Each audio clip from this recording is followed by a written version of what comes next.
ça fait plus d'1 an que le toit là a été emporté par un grand vent.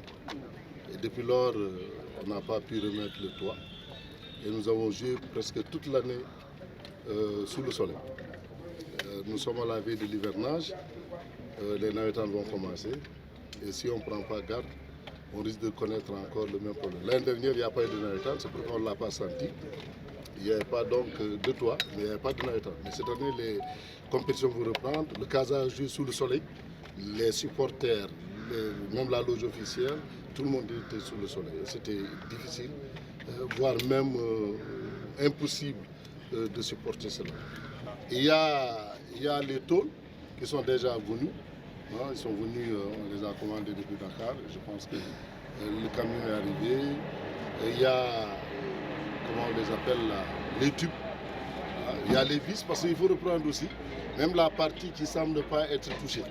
Parce que c'est une partie qui est vulnérable. Parce que le système n'est pas très fluide à telle enseigne de retenir les tôles qui sont déjà là-bas. Donc il faut reprendre tout ce travail et compléter là où il n'y a pas de tôle.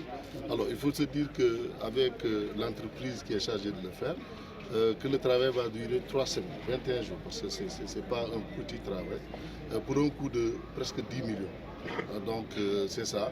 Et je pense qu'aujourd'hui, on doit comprendre. Et c'est le lieu de faire appel même à la réorganisation du comité de gestion du stade.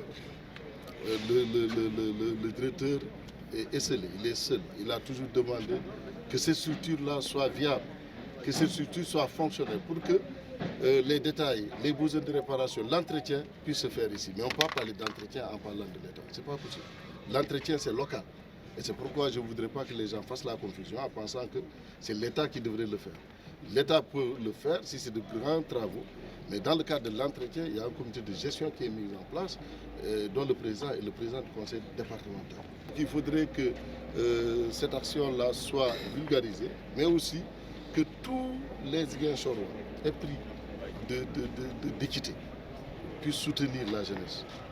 Moi, je suis condamné de le faire parce que, à la différence des uns et des autres, je suis d'abord sportif et je suis de Ziguinchor. Je pense que ça aussi, nous allons vers ça.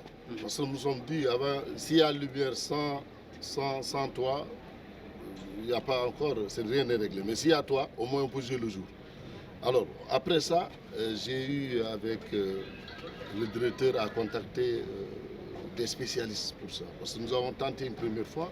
J'ai eu à amener des gens qui ont installé, mais ça n'a pas duré. Alors, en ce moment, nous sommes en contact avec des gens de Dakar qui sont spécialisés dans ça. Et nous allons continuer. Après ça, nous allons continuer, nous allons poursuivre. J'ai même dit aux acteurs du Navetan, je leur ai dit que je suis désolé de constater aussi que ça fait presque 2 ans qu'ils n'ont pas reçu de subvention. 2 ans, ces acteurs de Navetan, et qui jouent un rôle important dans notre société. Il faut dire que le Navetan, du moins l'ONCAV et ses subsides démembrés, est reconnu association d'utilité publique.